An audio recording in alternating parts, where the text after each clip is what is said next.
Peace and blessings. Namaste to all light warriors, workers, and everything in between. I am so excited today because I'm talking about my absolute favorite subject in the whole entire universe, and that is Star Wars. See, if you know me personally, you know that I am a huge Star Wars fan. I started watching it when I was just a little girl. My mother introduced me to it and had all of the tapes. But what I am here to talk to you about is the esoteric hidden message that is behind Star Wars and how it is used, how we can use it today to understand the totality of what's going on, what's been happening in our universe, because believe it or not, it is not all fairy tale. Yes, it may be sci-fi, but there are some great meanings behind it. So we want to dive right into this. Hello, I am Sophie, and thank you for joining us today. Star Wars. Okay, so in the whole saga, the universe of Star Wars, okay, there was something that they referred to as the Force, okay? We try to consider this as source energy. So I substitute the term force with source energy, okay? And basically, source was its own thing. It was 0 point, okay? It was neither negative nor positive, okay? It was just energy that was transmitted, and it was mental, and it was just available because it just is, okay?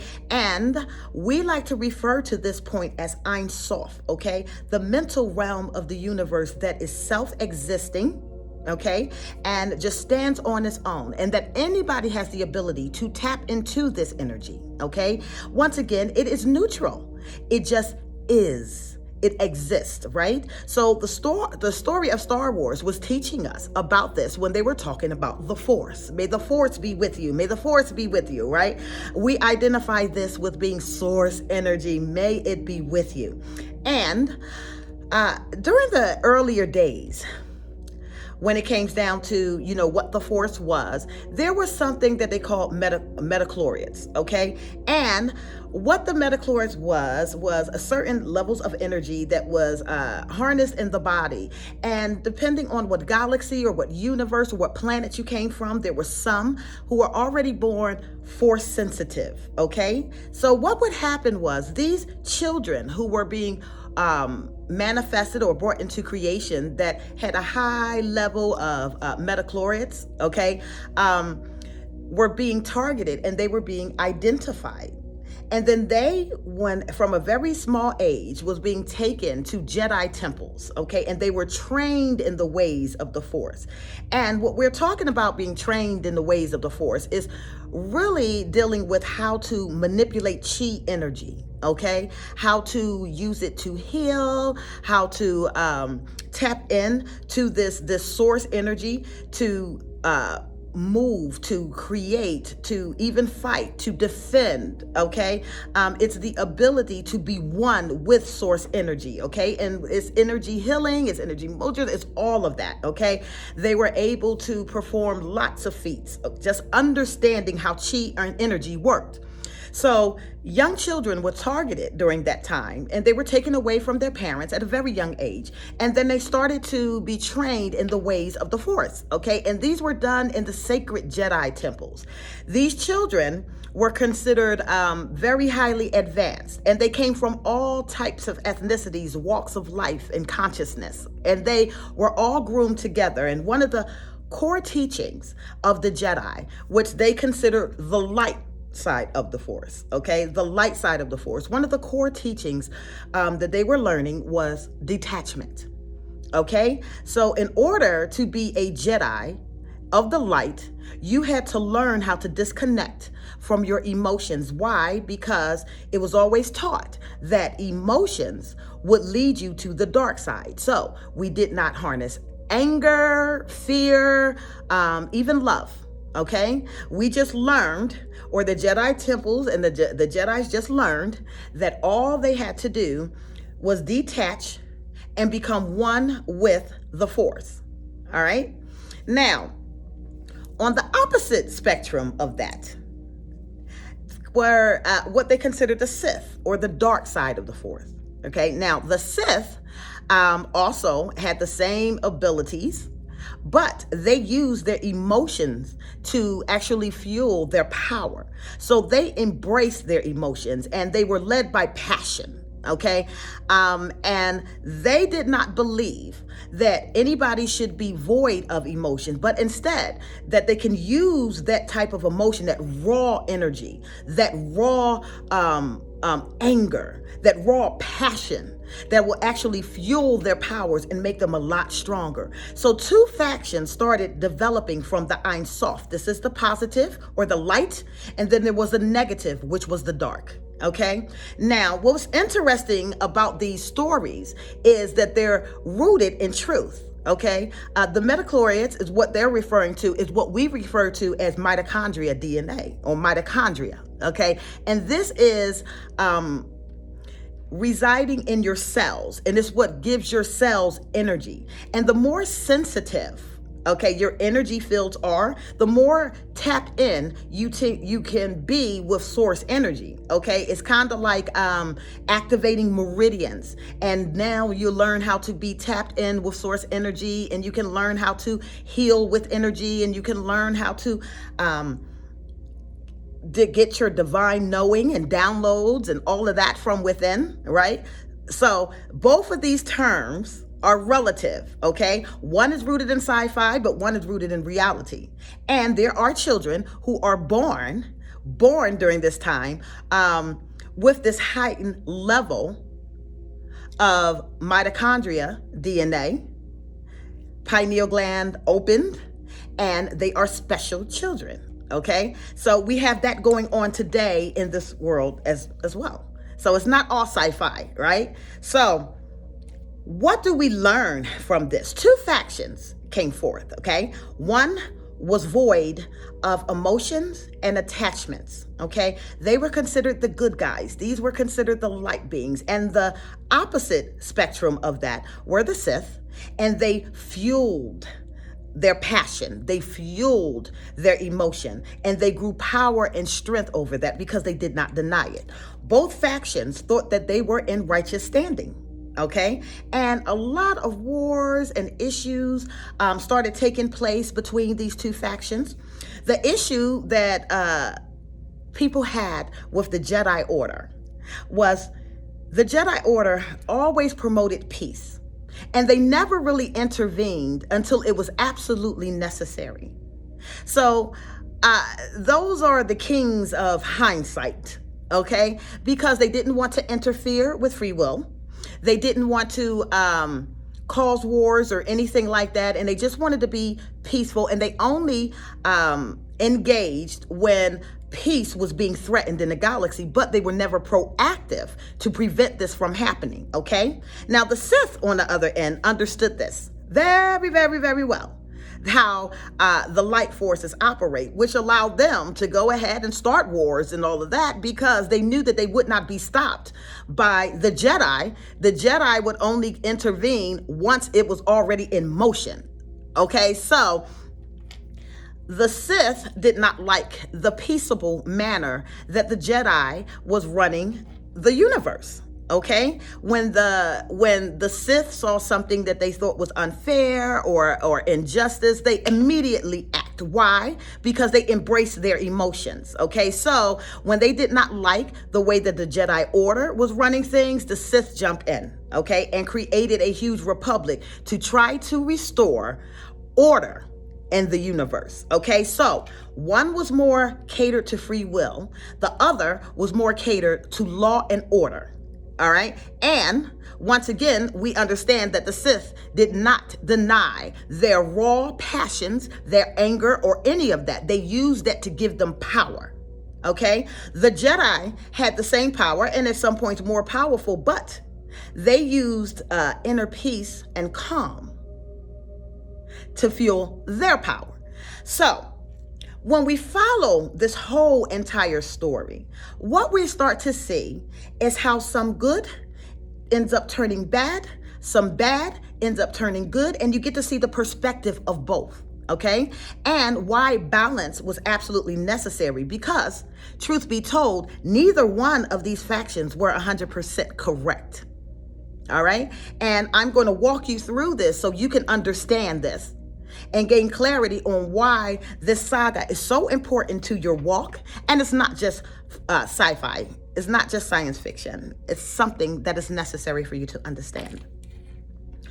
We follow the story of a young Anakin Skywalker. And he has a high amount of metachlorians in his DNA, okay, in his blood. And the Jedi Order decides that when they find this kid, because there was a prophecy that was put out, and the prophecy was that there was going to be a special child that was going to come through, and this special child was going to have the ability to provide balance on the Force, okay? Because the source energy or the Force energy was seeking this balance, and it was tired of the fighting back and forth between the two factions. It was disrupting the universe, okay? And we was trying to find peace. So this young Anakin Skywalker, he comes up and he's 10 years old. And these beautiful white knights called the Jedi identified with him, saw that he was brilliant, saw that he was a special kid, and more importantly, saw that he was so tapped into the Force that it was their duty to train him. And the issue was this young kid was above the age that they normally took young children as. So he was already attached to his mother. He was already attached to his family. He was already attached to his lifestyle. Okay, and he felt very deeply, because one thing that you have to know is those who were very strong in the Force was also very powerful empaths. So it also took a lot of training and conditioning to void yourself of these type of emotional attachments to anything. And once you got past a certain age, it became more difficult to do that. But they took a risk on this kid because his count was so high, and they knew that he had the power to bring balance back to the Force, okay? They take this kid and they start to train him. They take him away from his mother and everything that he holds dear to him, because, of course, it's a high, high honor to be considered a Jedi. And so when they take him away from the things that he loves, at an older point of his life, there are still attachments there. And Anakin, it was a very powerful empath, and he loved very, very, very deeply. And it was difficult for him to learn detachment. And because they had taken him away from his mother for so long and taught him she would be okay, that he went on in his journey to develop himself to become one of, if not the most powerful Jedi at a very, very young age, right? But they could not cut off his emotional attachment to his mother and the people that he loved. He learned how to love, right? So when he starts to have visions of his mother's being hurt, it starts to bother him, and then he goes and seeks wise counsel from Yoda, and he's telling, oh, hey, get rid of that. You know, everything will be all right. But if you start to allow this fear to enter in, it is a path to the dark side. So he ignores it for a season until he couldn't ignore it anymore, and he goes to try to visit his mother, whom he hadn't seen in 10 years, right? So he goes to try to see and rescue his mother now that he's an adult, a Padawan, but a very powerful one, and he finds out that his mother has been kidnapped and that she has been going through all types of abuse. So when he goes and he seeks her kidnappers, he is immediately filled with rage and anger, and he slaughters everyone there. And that was the beginning of his transition. Okay? Now, the elders of the council, Yoda, his, I guess his chief mentor, was able to feel this energy through him.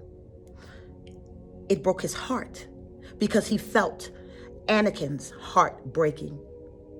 And he knew at that time that he was fueling what they considered the dark side. But was it really? We're going to find out a little bit, okay? So, as this starts to develop, Anakin now becomes a very powerful Jedi, a very powerful Jedi. He and his mentor, Obi-Wan, they go and they fight throughout the galaxy, and now he starts to have dreams about the love of his life, Padme, dying in childbirth. Because he felt like he was not there for his mother, because he felt like he had to practice apathy, and because he did not like the way loss made him feel, he was not in a position to deal with it again. So therefore, he tried everything to prevent this from happening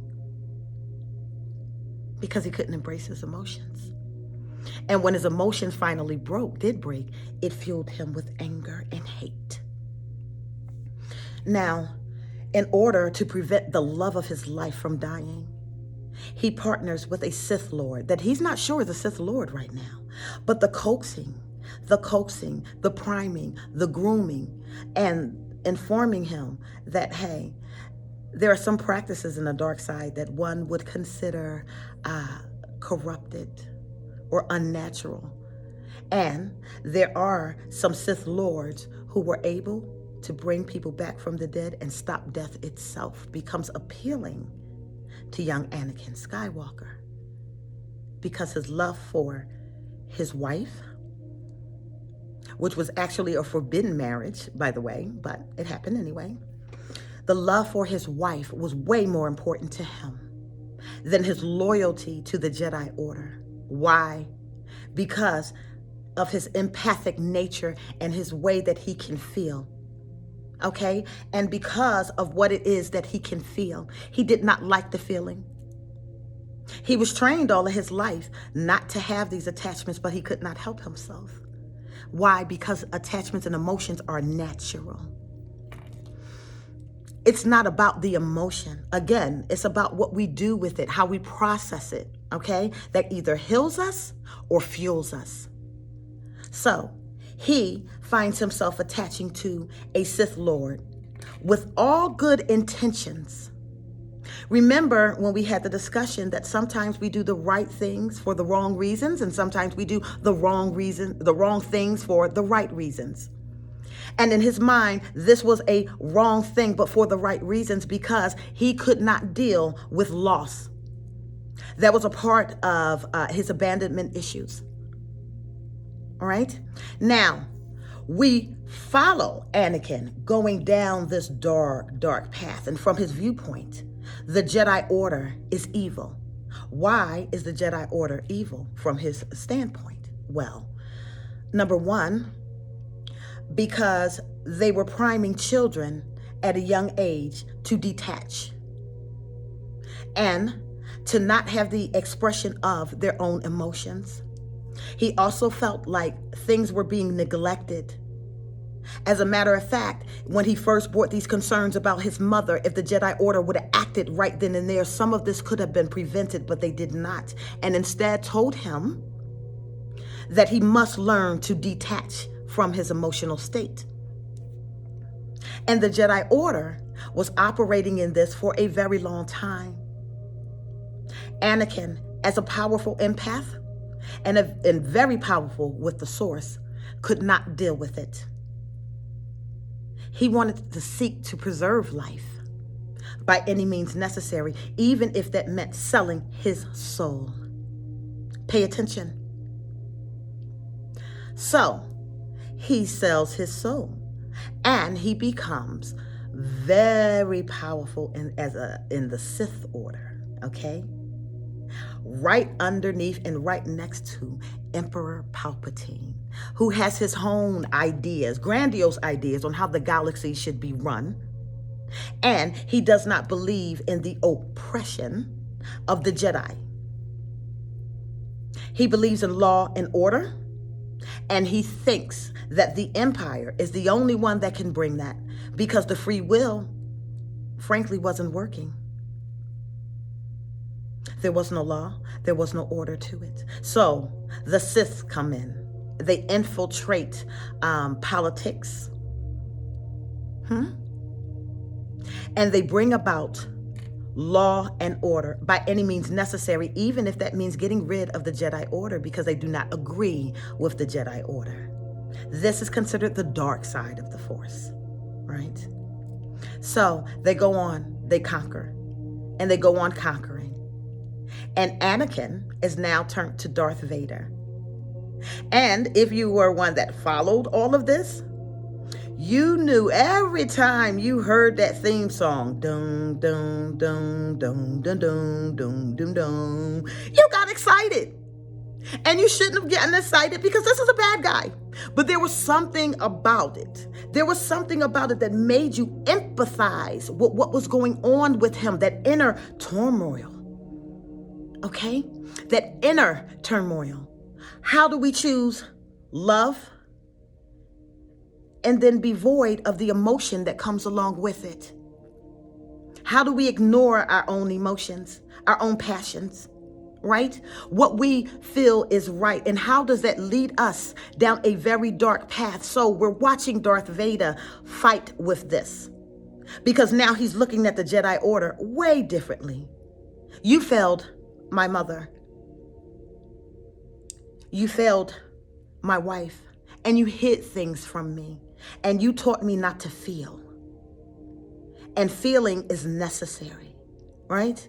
So we have Darth Vader now. And Darth Vader is kicking ass and taking names. That's what he's known for. And if you grew up around this time, this was your absolute favorite disagreeable. This was your favorite bad guy. This was my favorite bad guy, and I got so excited watching, his power and how he handled things, even though I might not have agreed with it, because of course, when I was young, I was pro-Jedi, but I still empathized with Darth Vader. Yeah. So anyway, two factions clashing. And now enters the hero.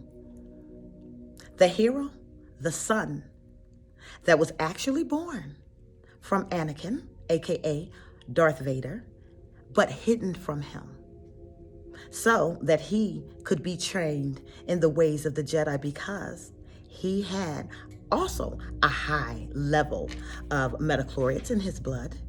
Okay, and he was very Force sensitive. So the war became, we have to protect this young one before his father gets hold of him. So they split up him and Leia, and now Luke is raising up. He's raising up, he's Force sensitive. And then finally, it's disclosed to him that his dad, oh my God, his dad was once a powerful Jedi and now a Sith Lord. He seeks to face his father, but not for the reasons that you think. He's seeking to face his father because he wants to turn him back to the light. But his father thinks that he's so far gone, and his father has other plans for him. He wants to bring him to the dark side. So you watch this epic battle between father and son. Luke, being the peaceful Jedi, even though always dressed in black, understand. He was always groomed for the balance. He just didn't know himself. Not quite yet. Early on in your journey, sometimes you got to feel your way through the dark to get to the light. And while you're doing that, you're actually learning your own nature. So he goes to face his father, the most feared Sith in the galaxy at this time. The most powerful Sith Lord in the galaxy at this time. And Darth Vader, his mentor, Emperor Palpatine, is telling him, either recruit your son or kill him. Well, the battle begins. And each time they start to fight, Luke drops his weapons and he calls out to him, Father. Father, speaking to his heart. Speaking to that subconscious, that dormant subconscious nature of his that was always still light. Even though it was small, he knew all he had to do was fuel it. Call it forth, Father. When his father was unable to defeat him, Emperor Palpatine steps in and starts tearing poor little Luke a new one. And Luke finally looks to his dad and says, "Father, please." And it broke him.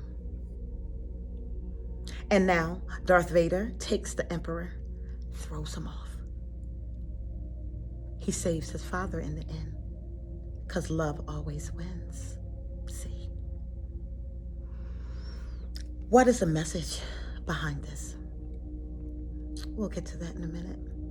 So now his father is dying in his arms, but it's okay, because at that time, at that moment, his light was purified.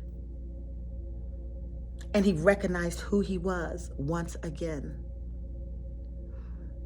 There is a power that can manifest itself in a very negative way when you deny yourself emotion and you suppress the things that you feel.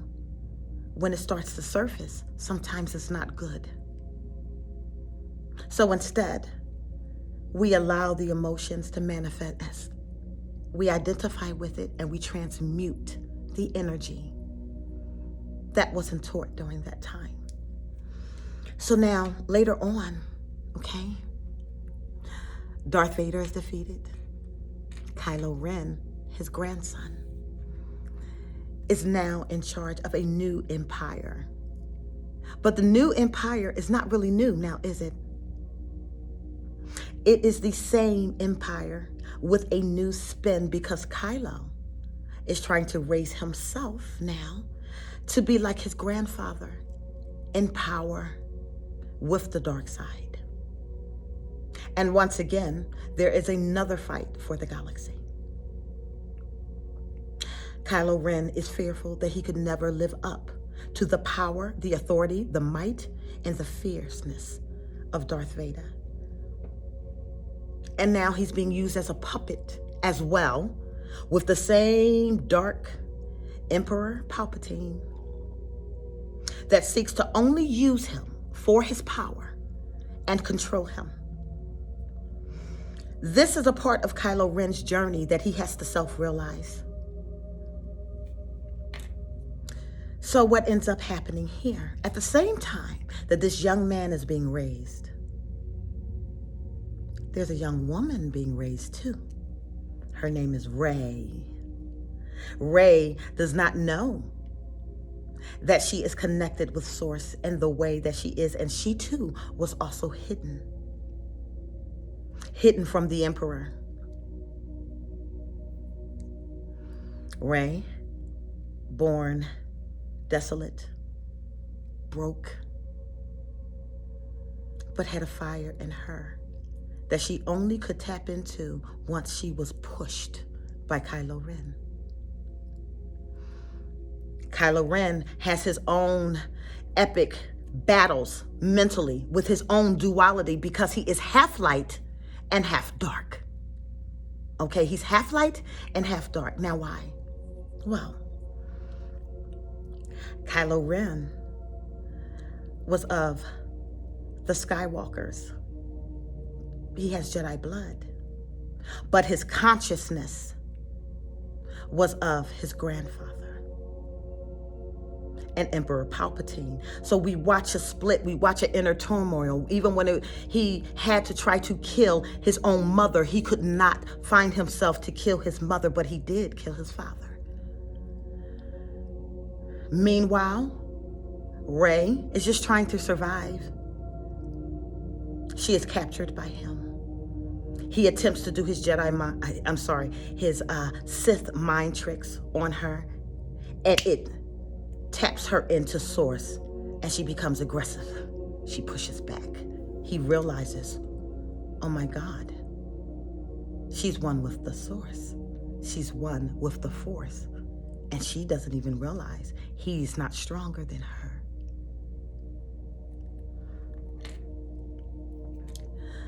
The epic battles begin because Rey, on the other hand, is operating as a Skywalker, but her family, her background was of the Palpatines. So you have a dichotomy here.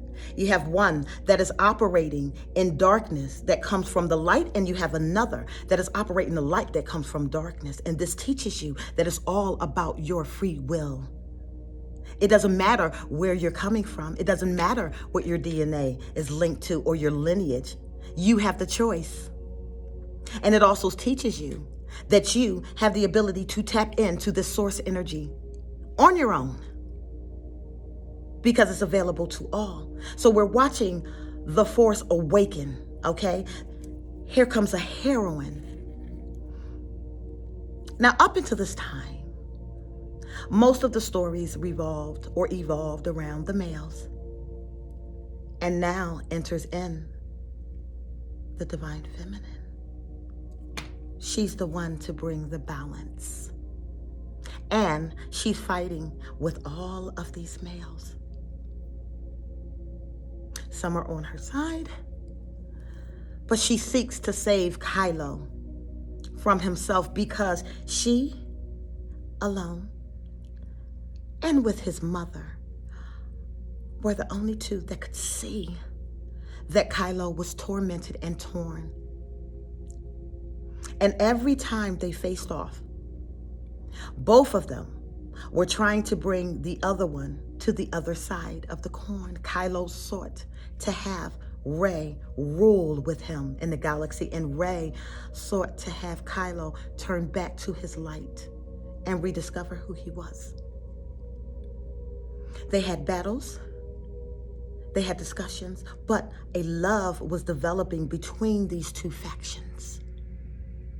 A love was developing where neither one of them could find themselves killing each other. Kylo could not kill her. And that was shown over and over again, because there was something in him that knew. And it was something that was in her that knew. This story ends well. Rey does seek to save Kylo. She heals him with her love and her energy. And something wakens up in him. Because again, what wins? Love, right? Meanwhile, Luke is in hiding because he discovered that the Jedi Order wasn't everything that he thought it was. So he had to go off onto his own and figure out how to balance both of these, because he realized that the Jedi and the Sith were both wrong. That everything that he was taught from a young age was missing a core principle teaching. And that was about the balance. So he no longer sought to teach Jedis. He sat in meditations and observed the world. And he saw that why the reasoning his father turned and many others that turned was because we were never ever supposed to be void of emotions. We were supposed to embrace them, learn from them, transmute the energy. Both factions was right, both factions was wrong. Do you understand? With the Sith, who did embrace their emotion, their power only came from the negative emotions, though.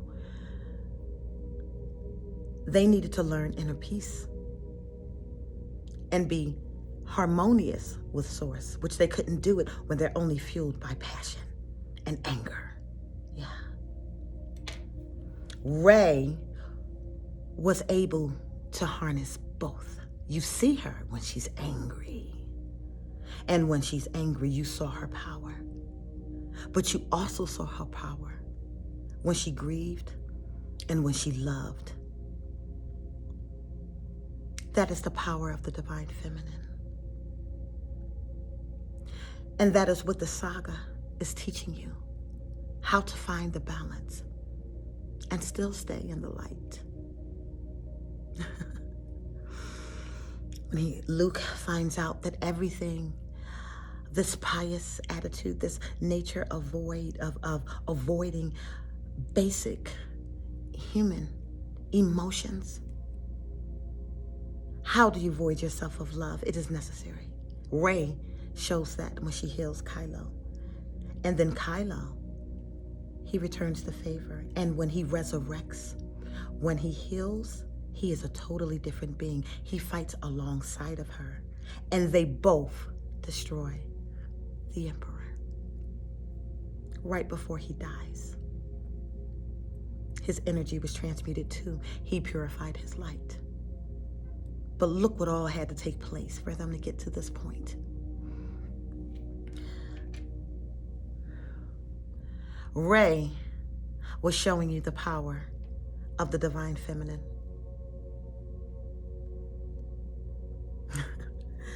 Showing you your power and how to balance these things through love. And that love is a healer, but it also can cause pain.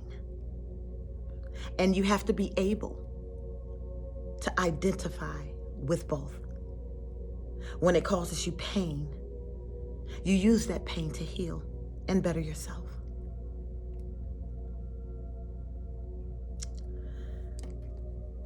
Source simply is.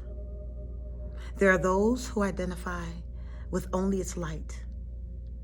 There are those who identify with only its dark. And then there was a third faction, even though not talked about a lot, but these were considered the gray Jedi. The gray Jedi never picked sides. They picked what was right and what was wrong. So their loyalty wasn't to their factions. Their loyalty was with their righteousness. That can cause them to swing in any direction at any time. And you have those amongst us as well. What is the message? That all will always exist. And it is up to us to balance these things. And when we learn to balance these things, then we tap into our highest level of understanding and our righteousness. It's okay to stand in Christ consciousness and the light and still have an understanding of how the dark operates,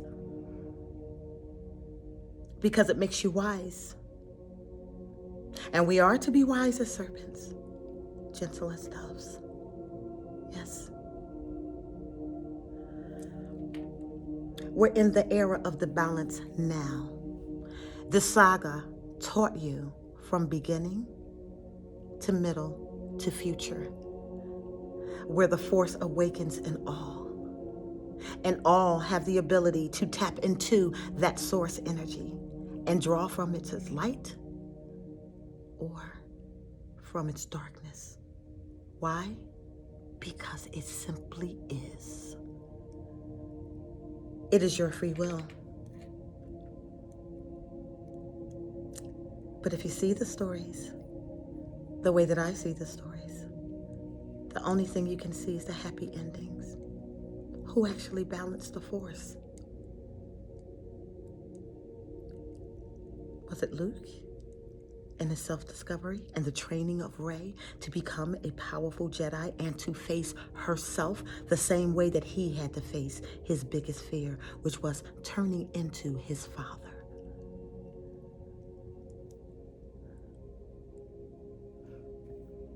Some of us are afraid to face our dark nature. And you'll never be able to understand what you're capable of if you don't. Face your nature, understand it, overcome it, and you can with Source. I am Sophie. I love you all. Bye.